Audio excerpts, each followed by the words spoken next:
buhay ng tao ay parang motorsiklo. Hindi aabante kung hindi mo papaandarin. Hindi gagana ang makina kung hindi mo sususian at bubuksan, gaya ng buhay na hindi magbubukas ang kinabukasan kung hindi ka kikilos para gumana ang katawan. Iikot ang gulong gaya ng pag-ikot ng mundo, na dapat ay sabayan mo bawat agos ng buhay na haharapin at dadaan sa'yo. Dahil walang ibang magpapalawak ng lakbayin mo, kundi ikaw din mismo.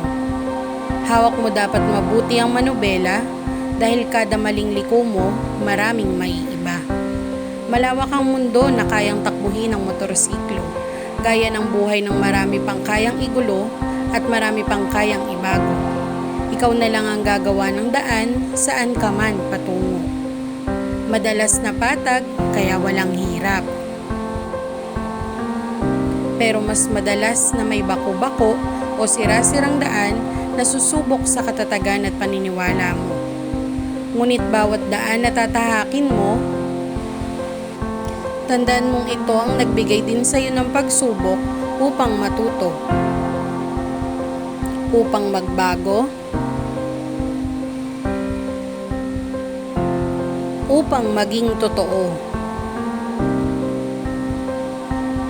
at upang maging ikaw mismo.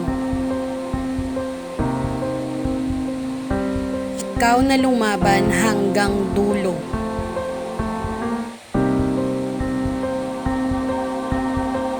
Proud ako sa iyo.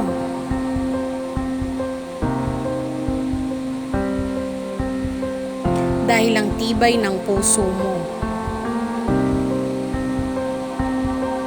Hindi ka nagpapatalo sa sirang daan na nagpahirap sa tahakin mo. Tahaki na patungo sa pangarap. Pangarap na alam kong malapit na. Malapit na malapit na. Kaya walang bibitaw. Paikutin lang natin ang gulong ng motorsiklo hanggang sa marating na natin ang dulo. Dulo ng tagumpay.